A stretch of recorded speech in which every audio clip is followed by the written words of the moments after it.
Hey everyone, and welcome back to Body Bags. This is Spooky Rotten Fun, back here on Wednesday.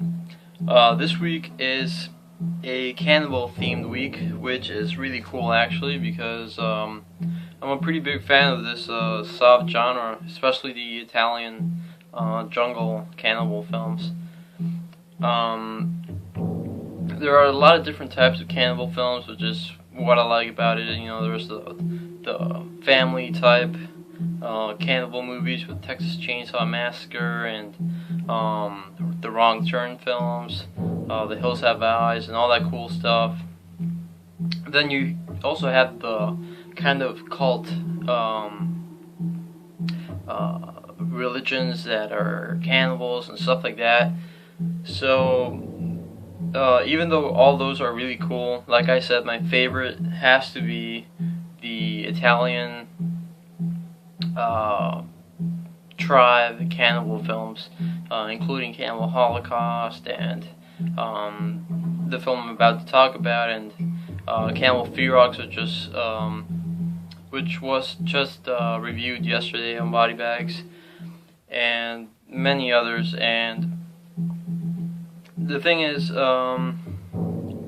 I think when talking about cannibal films, tribe films, the greatest director, in my opinion, is Ruggero Deodato, and so I decided to review Jungle Holocaust. Sorry about the glare. Now, this is his first film in a trilogy. Obviously, Cannibal Holocaust coming after, and Cut and Run being the last one in the trilogy, which actually includes Michael Berryman, and it's a one that I'm still waiting to check out. But this one is fantastic. I absolutely love it.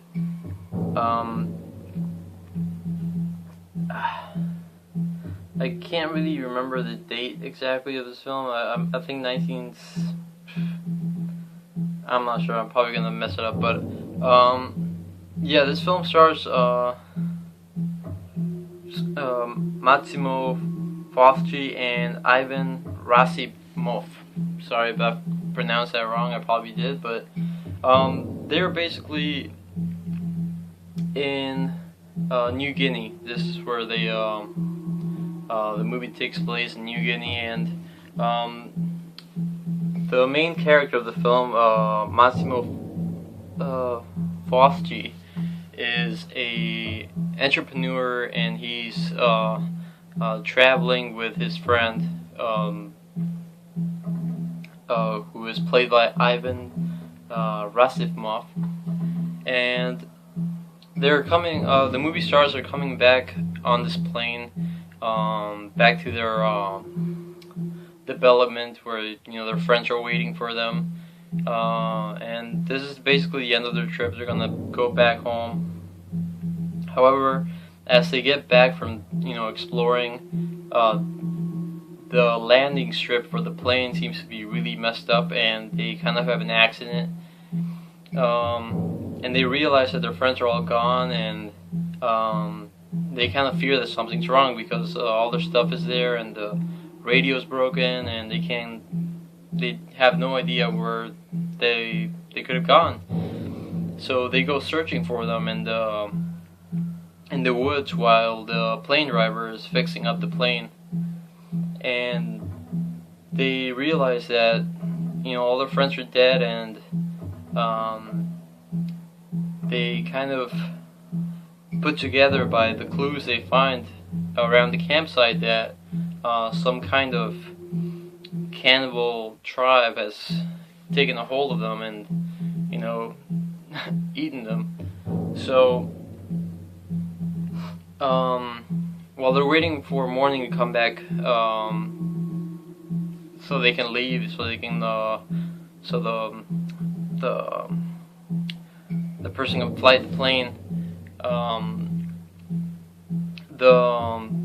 the girl that's with the plane driver, or the pilot, is captured by the cannibals. So in the morning they go looking for this girl, and they basically end up lost, in the jungle, and the pilot ends up being killed. And while these two friends are trying to find their way back from the jungle to the plane, they get completely lost, and they end up getting split up, and the main character ends up getting taken hostage by these cannibals. So the rest of the film is him escaping from these cannibals and trying to get back to the plane, finding his friend, and surviving. As a big fan of Cannibal Holocaust, and having watched this after, not first, even though it did come out first, I thought this was just as good, just as entertaining, and a lot of suspense, man, especially during the end, and fantastic cannibal scenes, especially during the last 20 minutes. There's just a scene that's extremely gruesome and fantastic. There is some animal violence, which I know a lot of people don't like at all. Obviously, I don't enjoy them, but they don't really seem to bother me that much. All these cannibal films seem to have some type of animal violence, or animals eating each other, or stock footage like that. Again, yeah, some of the gore is fantastic in this. Not a lot until the end. Probably the last half hour, that's when all the cool stuff starts to happen. And yeah, Ruggiero, if you've seen Cannibal Holocaust, you know he has a beautiful eye for these close-ups and the cinematography, and this film wasn't made in a set. It was filmed in the real jungle with real tribes people, and it does have that feeling of being in the jungle like that, having that feeling of being lost, and looking out into the jungle and seeing nothing but trees, and not knowing what to eat and what to drink, and in the meantime being trying to escape from these vicious cannibals trying to eat you. I mean, it's pretty horrific, and you really do feel that, and the acting is fantastic. And one of the main things I wanted to talk about was how devoted and how strong these actors were. I mean, you put any actor from today in this movie, they wouldn't last a second. I mean, these guys were hardcore, man.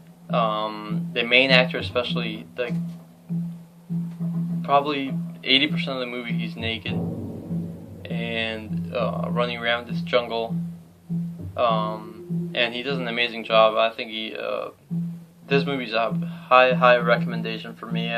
I think anybody that's seen it will know that it's a classic. And yeah, I would say in a 1 to 5 rating, I would definitely give this a 5. It's just my type of movie. I love these movies, and this one's definitely one of my new favorites. So yeah, that's Jungle Holocaust, also known as Last Cannibal World, and a bunch of different names. But